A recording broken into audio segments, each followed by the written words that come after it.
না জেনে শুনে ওর গায়ে হাত দিলে কেন? তুমি জানো ওর কাছে ভয়ানক আত্মা আছে, তোমার যখন তখন ক্ষতি করে দিতে পারে। এসব ভূত আত্মা প্রেত বিশ্বাস করতো 90s এর লোক। এটা 2026, এখন আর এসব কেউ বিশ্বাস করে না। তুমি বিশ্বাস করো আর না করো, এটাই সত্যি। থামো, এই তোমাদের মতন কিছু ভণ্ড লোক নিজেদের ইনকামের জন্য সমাজে কুসংস্কার ছড়ায়। যত সব বুজুর্গি। দেখো বাবা, উনার সাথে এইভাবে কথা বলো না। আমিও এইসবে বিশ্বাস করতাম না, কিন্তু এখন যা দেখছি এটাই বাস্তব। ব্যাস, আমার এসব কথা শোনার ইন্টারেস্ট নেই। তোমার হাতে রেখা আমি স্পষ্ট বুঝতে পারছি, সামনে তোমার অনেক বড় বিপদ। আমার বিপদ? তাহলে তো আমার মৃত্যু হবে। দেখো দেখো, কবে মৃত্যু লেখা আছে। ছাড়ো আমার হাত। যত সব আবল তাবল।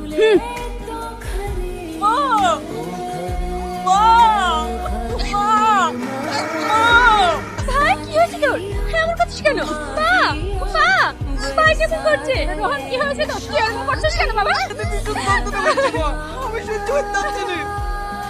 কি রে, কাল তো বলছিলি ভূত পেতে বিশ্বাস করিস না, আমরা নাকি চিটিংবাজ। আজ সকাল হতে না হতে আমার কাছে চলে এসেছিস যে? আমি আসতে চাইছিলাম না, আমার বাবা মা আমাকে জোর করে নিয়ে এসেছে। ওর কথা বাদ দাও, একটু দেখো না মা, কালকে ও হাত নিয়ে অদ্ভুত আচরণ করছিল। তোর হাতে যেটা হয়েছে এটা তো ঠিক হয়ে যাবে, কিন্তু আমি যেটা দেখতে পাচ্ছি একটা ভয়ঙ্কর আত্মা তোকে টার্গেট রেখেছে, যে কোনো সময় তোকে অ্যাটাক করতে পারে। হ্যাঁ, যত সব আবল তাবল কথাবার্তা। এই জন্য আমি এখানে আসতে চাইছিলাম না। ছেড়ে দে আমাকে, ছেড়ে দে।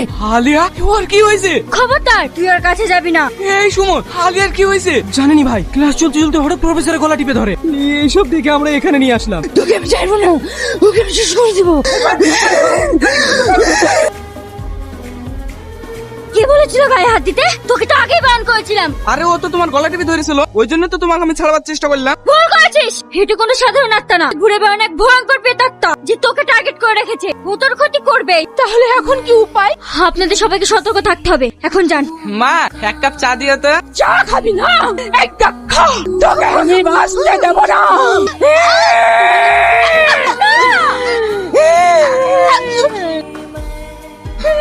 আমি কি করছিলাম? আমার ছেলেকে আমি মারছিলাম। হ্যালো সুমন, তান্ত্রিক তান্ত্রিক। তোদের কাউকে বাঁচতে দেব না, এক এক করে তোদের সবাইকে শেষ করে দেব। তুই আবার এসেছিস? তুমি তো শয়তান যেখানে থাকবে সেখানে তোমাকে আসতেই হবে। শয়তান আমি না, শয়তান ও। ওকে আমি প্রপোজ করেছিলাম আর ও আমার সাথে বেইমানি করেছে।